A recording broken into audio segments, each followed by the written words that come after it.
Welcome students. Today I am going to introduce subsidiaries book.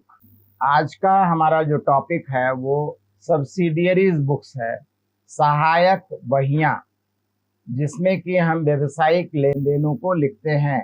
इसी की जानकारी आज हम विस्तार से देंगे। जैसा कि हम बतलाए थे, क्रेडिट ट्रांजैक्शंस का भी मोर डिवीजन हुआ था, जिसमें कि credit purchases, credit sales, purchase return, sales return, bills receivable, bills payable की बातें थी। इससे रिलेटेड क्रेडिट परचेजेस से रिलेटेड ट्रांजैक्शंस को लिखने के लिए हम परचेजेस बुक एक अलग स्थान में अकाउंटिंग प्रोसेस में लेते हैं। तो क्रेडिट सेल्स के लिए sales book, purchase return, sales return के लिए purchase return book, sales return book, BR और बीपी के लिए बीआर बुक और बिल्स पेबल बुक। इन नामों से बिल्कुल अलग अलग स्थानों पर हम अकाउंटिंग प्रोसेस अपनाते हैं। इसी कारण से इसका नाम है सब्सिडियरीज बुक्स। इसमें एक बुक नहीं है, जितना नेचर ऑफ ट्रांजैक्शंस होगा, जितना डिफरेंट नेचर ऑफ ट्रांजैक्शंस होगा, हर एक के लिए अलग अलग बुक मेंटेन करेंगे।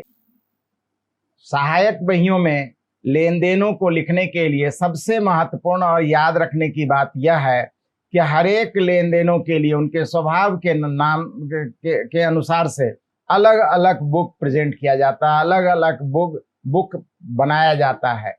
जैसा कि हम आपको पहले ही बतलाया, परचेज के लिए परचेज बुक, सेल्स के लिए सेल्स बुक इत्यादि। तो सबसे जरूरी बात है कि हर एक नेचर ऑफ ट्रांजैक्शंस के अकॉर्डिंग सब डिवीजन ऑफ जर्नल के ट्रांजैक्शंस को हम अलग अलग स्थानों पर लिखेंगे। और लिखने के कारण से, अलग अलग लिखने के कारण से ट्रांजैक्शंस का डिवीजन हुआ है, जिसमें से पहला डिवीजन कैश ट्रांजैक्शंस के नाम से जाना जाता है और जिसके लिए हम कैश बुक प्रिपेयर करते हैं। दूसरा डिवीजन है हमारा क्रेडिट ट्रांजैक्शंस, जिसके लिए अनेक बुक बहियां या अनेक बुक प्रेजेंट किया जाता है। उन सभी बहियों को मिला करके हम एक नाम सब्सिडियरीज बुक्स के नाम से जानते हैं, या प्राइमरी जर्नल एंट्रीज या सब्सिडियरीज बुक के नाम से जानते हैं। इसके बाद sub division of credit transactions and their accounting book, ये महत्वपूर्ण है। यही हमारे इस वीडियो का मुख्य हिस्सा है कि आखिर लेन देनों का, जब उधार लेन देन होता है तो उसका मोर डिवीजन कैसे होता है और उससे रिलेटेड बुक कौन कौन से बनाए जाते हैं। तो जैसा कि हम बतलाए, सब डिवीजन ऑफ क्रेडिट ट्रांजैक्शंस में एक है हमारा क्रेडिट परचेजेस, दूसरा है क्रेडिट सेल्स, तीसरा है परचेज रिटर्न, फिर है सेल्स रिटर्न, और फिर है क्रेडिट ट्रांजैक्शंस में पैसे के सेफ्टी के लिए अगर बिल का यूज किया गया है देन बिल्स रिसीवेबल, जिसको बीआर के नाम से जानते हैं शॉर्ट में, और बिल्स पेबल, जिसे बिल्स पेबल या बीपी के नाम से जानते हैं। इनसे रिलेटेड बुक अलग अलग मेंटेन किया जाता है। जैसे क्रेडिट परचेज के लिए परचेज बुक, क्रेडिट सेल्स के लिए सेल्स बुक, परचेज रिटर्न के लिए purchase return book, sales return के लिए sales return book, bills receivable के लिए बीआर बुक और बिल्स पेबल के लिए बीपी बुक के नाम से अकाउंटिंग प्रोसेस अपनाया जाता है। इसके पश्चात कुछ महत्वपूर्ण बातें हैं, याद रखने योग्य बातें हैं इस अकाउंटिंग प्रोसेस में, और साथ ही साथ हम नियमों की भी जानकारी एक एक करके देंगे। सबसे पहले याद रखने योग्य बातों में हमेशा याद रखना है कि क्रेडिट ट्रांजैक्शंस की ही अकाउंटिंग के लिए सब्सिडियरीज बुक्स बनाए जाते हैं। नगद लेन देनों का कोई अकाउंटिंग इफेक्ट नहीं दिखलाना है। नंबर 2, सिर्फ गुड्स से संबंधित लेन देनों को अकाउंटिंग प्रोसेस में यहाँ पर हम लेते हैं। अदर देन गुड्स, गुड्स का मतलब होता है कमोडिटी ऑफ बिजनेस एक्टिविटी, अर्थात व्यवसायी के द्वारा उस वस्तु का जिसका कि कारोबार किया जाता है, सिर्फ उसी से संबंधित लेन देनों के डिवीजन के लिए हम इस अकाउंटिंग प्रोसेस को अपनाते हैं। हमारे कहने का मतलब, अगर बिजनेसमैन गुड्स के रूप में बुक्स को डील करता है और फर्नीचर परचेज कर रहा है या दूसरी चीजों को परचेज और सेल कर रहा है, तो उससे रिलेटेड ट्रांजैक्शंस की अकाउंटिंग इस अकाउंटिंग प्रोसेस में नहीं लिखना है, उसे छोड़ देना है, उस क्वेश्चन के रूप में ही छोड़ देना है। ये महत्वपूर्ण बात है। इसके बाद इसमें हम लिखते कि किसका नाम है, तो नेचुरली हम जर्नल में या और बाकी जगहों पर भी या व्यवहारिक रूप में भी आप देखते हैं कि कस्टमर्स के नाम का इंपॉर्टेंस कब हो जाता है। निश्चित रूप से जब बिजनेसमैन उधार में, क्रेडिट में ट्रांजैक्शंस करता है तो कस्टमर के नाम को याद करके लिखता है, और जब तक कि पेमेंट नहीं मिल जाता है उसके नाम का इस्तेमाल होता है, यूज होता है। इसी कारण से यहाँ पर क्रेडिट ट्रांजैक्शंस बेस्ड अकाउंटिंग लिखनी है। इसी कारण से यहाँ पर भी नेम ऑफ कस्टमर सिर्फ और सिर्फ लिखा जाएगा, बाकी बातों से कोई मतलब नहीं है। हाँ, डिटेल ऑफ ट्रांजैक्शंस को डिटेल ऑफ ट्रांजेक्शंस को हम नेम ऑफ कस्टमर के नीचे में लिख लेंगे कि उसने क्या क्या परचेज सेल किया या लेन देन किया है। इसके पश्चात कुछ महत्वपूर्ण बातें हैं जिस पर कि अलग से हमें ध्यान रखना चाहिए। उसमें से ट्रेड डिस्काउंट, टैक्सेस में पुराने सिस्टम में लें तो sales tax, value added tax, या प्रेजेंट में लें तो जीएसटी वगैरह की बात आती है। कैरेज और फ्रेट चार्जेस, इन सब के लेन देनों की अकाउंटिंग या अकाउंटिंग इफेक्ट क्या होगा, इसको अलग से हमें याद रखना चाहिए। तो सबसे पहले ट्रेड डिस्काउंट के बारे में आप सभी जानते हैं कि trade discount just for show है। इसका अकाउंटिंग प्रोसेस में यूज नहीं किया जाना चाहिए। If it is included in the amounts then amounts will be deducted with trade discount amount. हमारे कहने का मतलब यहाँ अगर लेन देन में शामिल है तो लेन देनों से ट्रेड डिस्काउंट वाले अमाउंट को हटा देना चाहिए। नेट अमाउंट से, वास्तविक लेन देन के अमाउंट से हमें अकाउंटिंग करना चाहिए। इस बात को हमेशा याद रखना है किसी भी अकाउंटिंग प्रोसेस में, चाहे सब डिवीजन ऑफ जर्नल हो, चाहे जर्नल एंट्रीज हो, चाहे और आगे कहीं पर भी हमारा ट्रेड डिस्काउंट हमारे लेन देनों में क्वेश्चन में आता है तो ट्रेड डिस्काउंट का हमेशा सेम ट्रीटमेंट है। टोटल अमाउंट ऑफ ट्रांजेक्शन से ट्रेड डिस्काउंट अमाउंट को हटा देना है, माइनस कर देना है, लेस कर देना है। दूसरी महत्वपूर्ण बात है टैक्सेस हो, कैरेज हो, चाहे फ्रेट चार्जेज हो, चाहे वैट, टैक्सेस में वैट हो, वैल्यू एडेड टैक्स हो, सेल्स टैक्स हो, पुराने सिस्टम की बात करें या प्रेजेंट में जीएसटी वगैरह की बात करें, तो इन सभी का यूज कैसे किया जाता है। तो हम सभी जब परचेज करते हैं तो सामानों के लिस्ट में सामानों के लिए जो हमें वाउचर या रिसीट मिलता है, बिल मिलता है, उसको जरा गौर करके देखें तो उसमें टैक्सेस को, कैरेज चार्जेस, फ्रेट चार्जेस अगर दुकानदार को पे करना पड़ा है या दुकानदार पे करने वाला है, नेचुरली टैक्सेस गवर्नमेंट को पे करने वाला है तो अपने पॉकेट से नहीं करेगा, वो हमारे सेल के पैसे से ऐड करके ले लेगा और फिर वो टैक्स का पेमेंट गवर्नमेंट को करता है। उसी तरीके से मान लीजिए हमें सीमेंट, बालू, छड़, गिट्टी इत्यादि परचेज करना है तो दुकानदार से जब भी हम इन सामानों को परचेज करते हैं तो दुकानदार सिर्फ कॉस्ट ऑफ गुड्स पर चार्ज नहीं करता है, साथ ही साथ उस पर लगने वाला कैरेज फ्रेट चार्जेस भी चार्ज करता है, हम ही से चार्ज करता है। अर्थात हमारा जो पेमेंट प्राइस है उसमें टैक्सेस वगैरह को जोड़ दिया जाता है, कैरेज को, फ्रेट को, टैक्सेस को जोड़ दिया जाता है। लेकिन ट्रेड डिस्काउंट रहेगा तो सबसे पहले हम उसे हटा देंगे, एक्चुअल अमाउंट ऑफ ट्रांजेक्शन से इन सब वैल्यू को जोड़ा जाएगा। इस बात को हमेशा के लिए याद रखना है। तीसरी महत्वपूर्ण बात आती है रूल या नियम। तो नियम तो हम जानते हैं, जर्नल का रूल जो हो, गोल्डन रूल जो हो, वही रूल यहाँ पर भी अप्लाई होता है। मतलब सहायक बहियों के लिए जो नियम इस्तेमाल होता है उसमें सबसे पहली बात है कि सबसे अंत में अकाउंटिंग प्रोसेस पूरी हो जाने के बाद, किसी भी बुक में लेन देनों को पूरी तरीके से लिख लेने के बाद हम रूल का एप्लीकेशन करते हैं। अब रूल का एप्लीकेशन कैसे करेंगे, तो इसके लिए गोल्डन रूल है कि सामान आने से जैसे परचेजेस में सामान आता है, सेल्स रिटर्न में सामान आता है या बिल्स रिसेवेबल एसेट्स का रूप है, इन सब को हम डेबिट में लिखते हैं। यहाँ पर भी एट लास्ट अकाउंटिंग प्रोसेस पूरी हो जाने के बाद बुक में लास्ट में हम रूल को अप्लाई करेंगे, इसी प्रोसेस से, इसी नियम से। साथ ही साथ जस्ट अपोजिट, सामान जाने पर, जैसे सेल्स में सामान जा रहा है बिजनेस से, परचेज रिटर्न में जा रहा है या बिल्स पेबल लायबिलिटीज है, इन सब का अकाउंटिंग का साइड होता है हमारा क्रेडिट साइड। इस तरीके से हम अकाउंटिंग प्रोसेस को कंप्लीट करते हैं, रूल को अप्लाई करते हैं। नेक्स्ट, अब इन सब बातों को हम व्यवहारिक रूप में क्वेश्चन से सॉल्व करके आपके सामने में प्रेजेंट करते हैं, उसको सरल बनाने की कोशिश करते हैं। जैसे क्वेश्चन नंबर हमने 1 लिया है, from the following transactions of messrs Sam book store prepare purchases book बोला है बनाने के लिए। इसमें पहला ट्रांजेक्शन है purchase from Anjali book store Allahabad.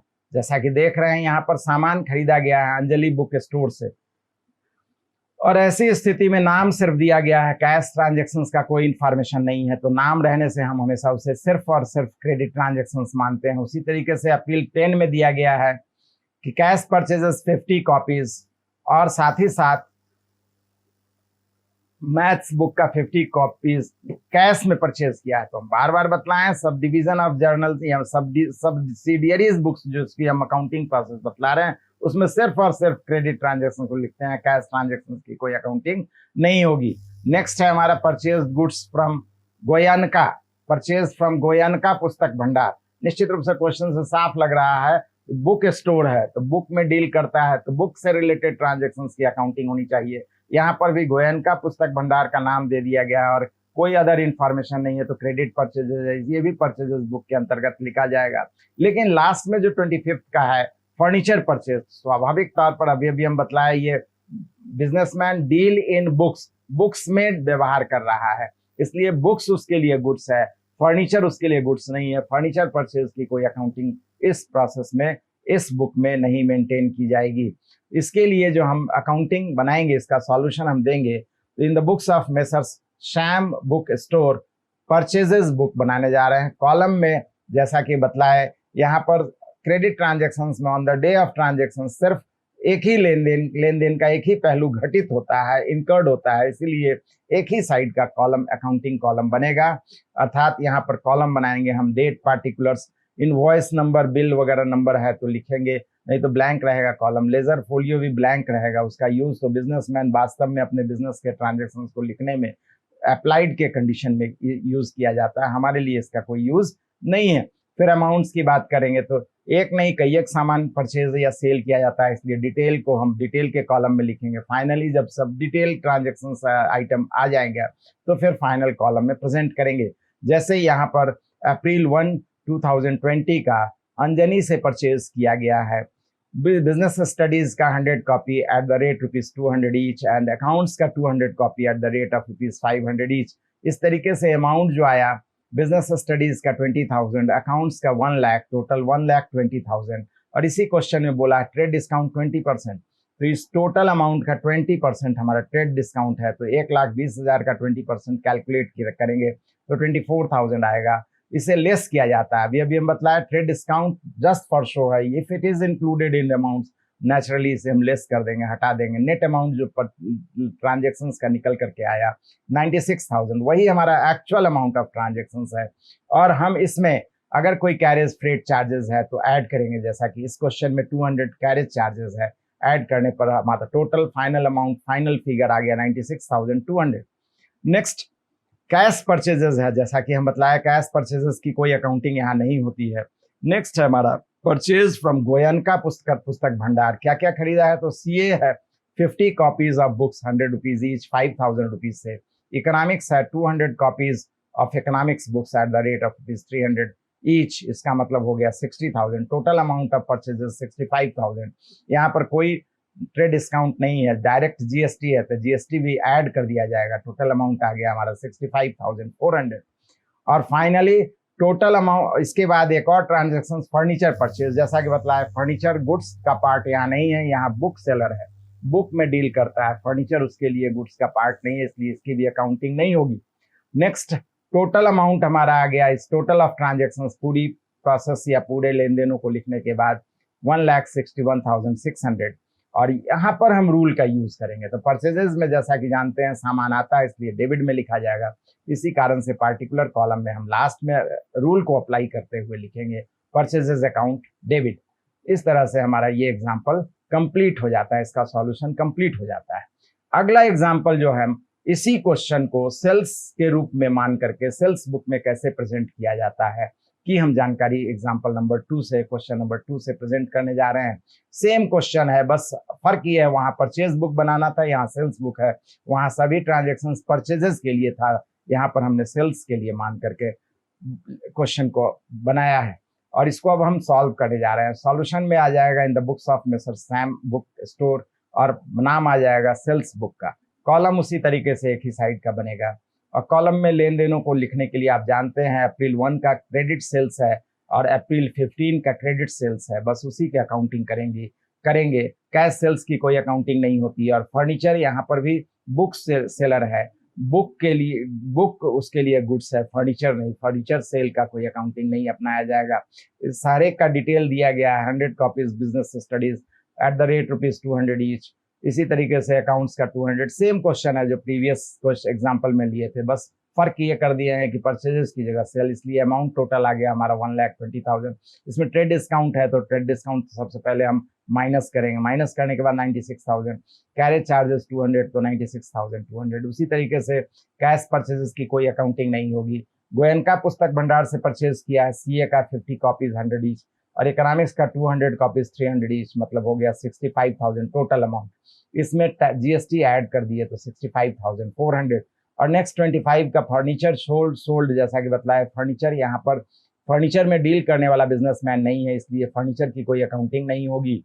Next total amount आ गया 1,61,600 और जैसा कि जानते हैं सेल्स में सामान जाता है, इसलिए सेल्स अकाउंट क्रेडिट करेंगे। अगला एग्जांपल हमारा रिलेटेड है, जिसमें कि हम आपको बतलाएंगे कि ये जो अकाउंटिंग प्रोसेस है, परचेज बुक हो, सेल्स बुक हो, बीआर बुक हो, परचेज रिटर्न हो, सेल्स रिटर्न हो, कोई भी बुक जो मेंटेन किया जाता है दो तरीके से। आइदर सिंपली जैसा बोला गया है कि आप परचेज बुक बनाइए तो हमने प्रेजेंट कर दिया, कभी कभी बोलता है analytical purchase book, sales book या बीआर बुक बनाइए, या इसी का दूसरा नाम इम्प्रेस्ड या columnar purchase book, sales book इत्यादि का नाम देता है। अगर इस तरीके से क्वेश्चन बोला गया है तो अनिवार्य रूप से हमें कॉलमनर फॉर्म में या एनालिटिकल या इम्प्रेस्ड फॉर्म में परचेज बुक, सेल्स बुक या बीआरबीपी बुक बनाना होगा। नहीं कुछ बोला गया है तो आपकी मर्जी, हम चाहें तो इम्प्रेस्ड या एनालिटिकल वे में भी बना सकते हैं, हम चाहें तो सिंपल वे में भी बना सकते हैं, जैसा कि पहले हम बताए। तो कोई इन्फॉर्मेशन नहीं है तो दोनों में से दोनों विकल्प आपके सामने में है, जैसे भी बना सकते हैं। लेकिन जब स्पष्ट लिख दे कि इम्प्रेस्ड या कॉलमन फॉर्म में बनाइए तो नेचुरली हमें इसी प्रोसेस में बनाना होगा। इसकी जरूरत क्यों पड़ती है? तो जैसा कि हम जानते हैं, मालिक या ओनर हमेशा चाहता है अपने एम्प्लॉयज से, अपने अकाउंटिंग बनाने वाले एम्प्लॉयज से कि इस तरीके से अकाउंटिंग प्रेजेंट करे कि एट ए ग्लांस उसे सब जानकारी मिल जाए, उसे कहीं परेशान ना होना पड़े, ढूंढना ना पड़े।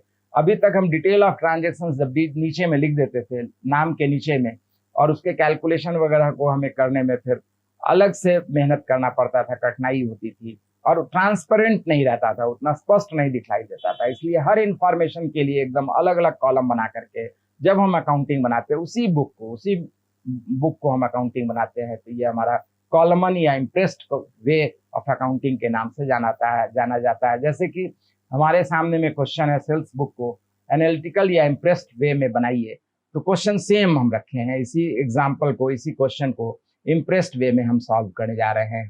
तो इम्प्रेस्ड वे में डेट का एक कॉलम बनेगा, पार्टिकुलर का, कौन सा बुक परचेज कर रहे हैं, कितनी कॉपी से परचेज कर रहे हैं, सब डिटेल यहाँ पर आ जाएगा। पार्टिकुलर में जस्ट नेम ऑफ कस्टमर्स लिखेंगे, रेट क्या है, अमाउंट क्या है, टोटल अमाउंट क्या आया, ट्रेड डिस्काउंट कितना है, कैरेज चार्जेस कितना है, जीएसटी कितना है, और लास्ट में फाइनल अमाउंट कितना है।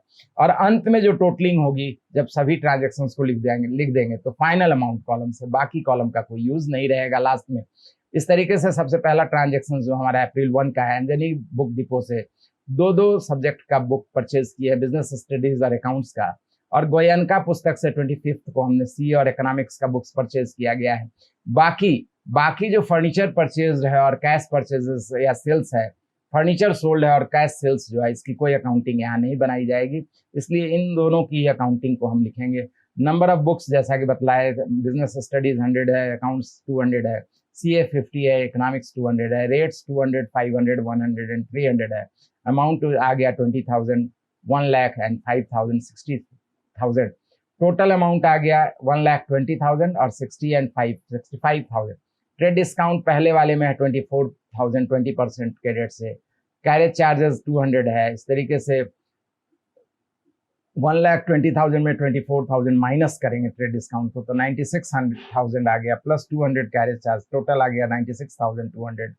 और गोयनका पुस्तक भंडार में कोई ट्रेड डिस्काउंट नहीं है, कैरेज नहीं है, लेकिन जीएसटी है, जीएसटी ऐड करने पर 65,400 आ गया।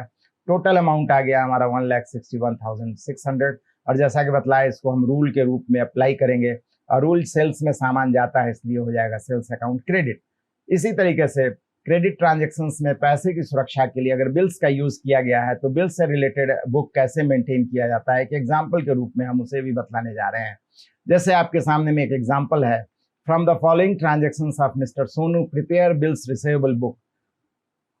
2020 में May 4 को drew a bill on Ram for 2 months ₹5,000। May 10 को है drew a bill on Rahim for 60 days ₹2,000 से है। May 26 को है drew a bill on John for 3 months ₹3,000 से है। इसके लिए बोला गया आपको बीआर बुक प्रिपेयर कीजिए। तो जैसा कि हम बीआर बुक आपके सामने में रखने जा रहे हैं, इसका answer solution number 4, question number 4 का आंसर देने जा रहे हैं। हेडिंग रहेगा बिल्स रिसीवेबल या बीआर बुक। उसके कॉलम बनेंगे, कॉलम में डेट आएगा, पार्टिकुलर आएगा, बिल किस लिखने का क्या डेट है। कभी कभी डेट अब जो क्वेश्चन में दिया गया अलग रहता है, बिल का डेट अलग रहता है। इसी कारण से ये दोनों कॉलम बना लेने से अच्छा है। अगर सेम है तो दोनों में सेम डेट लिख देंगे, डिफरेंट है तो डिफरेंट लिखेंगे। पीरियड क्या है, ड्यू डेट क्या निकलेगा। ड्यू डेट में आपको मालूम होना चाहिए, बिल्स ट्रांजेक्शन्स में बिल चाहे कितने भी पीरियड का है, 3 डेज एक्स्ट्रा जोड़ने पर जो डेट आता है वही हमारा ड्यू डेट होगा। लेजर फोलियो का कॉलम तो ब्लैंक रहेगा, लेकिन कॉलम बनाना कंपलसरी है। फिर अमाउंट्स इन रुपीज, रिमार्क कुछ अलग तरह की बातें हैं तो लिखा जाएगा, नहीं तो ब्लैंक रह जाएगा। इसमें सबसे पहला ट्रांजेक्शन में आता है May 4 को हमारा बिल ड्यू कर रहे हैं राम को, तो नेम ऑफ कस्टमर सिर्फ लिखना है और तो कुछ लिखना नहीं है। बिल का डेट क्या है, कुछ अलग से डेट नहीं दिया है, इसलिए May 4 ही मानेंगे। पीरियड क्या दिया है, तो 2 मंथ्स, तो May 4 से May के बाद June 4, July 4 और 3 दिन एक्स्ट्रा, तो 7 जुलाई हमारा ड्यू डेट आ गया। लेजर फोलियो ब्लैंक रहेगा, अमाउंट 5000 है।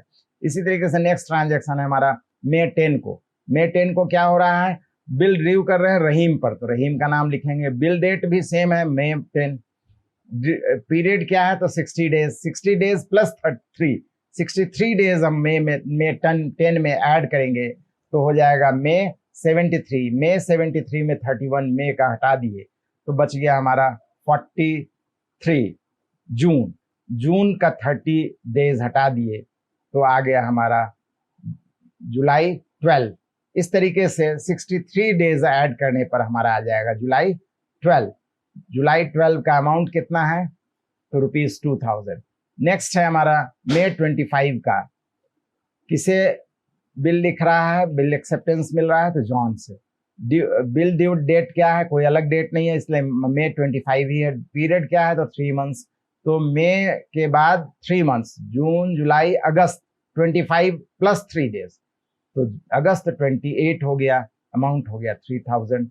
इसका टोटल अमाउंट आ गया हमारा 10,000 और इसके लिए रूल अप्लाई करेंगे और रूल होगा हमारा bills receivable account debit. Bills receivable assets है इसलिए अकाउंटिंग का साइड हमारा डेबिट होगा। इस प्रकार से सब्सिडियरी बुक से संबंधित समस्याओं की जानकारी देने के क्रम में हम आपको उदाहरण के साथ, एग्जाम्पल के साथ बातों को स्पष्ट कर चुके हैं। इतनी जानकारी के पश्चात हम फिर भी आपके सामने में ये बात स्पष्ट रूप से रखना चाहते हैं कि अगर आपकी कोई समस्या आती है या रह जाती है तो आप अपनी समस्या को कमेंट सेक्शन में जरूर अनिवार्य रूप से पेश कीजिए।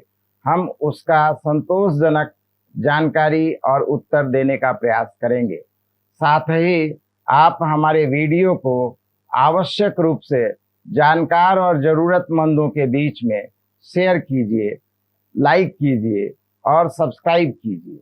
हमारा अगला वीडियो जो आएगा वो कैश ट्रांजैक्शन से रिलेटेड ट्रांजैक्शंस को रिकॉर्ड करने के लिए कैश बुक में रिकॉर्ड करने से संबंधित जानकारी पेश करेंगे। Thank you.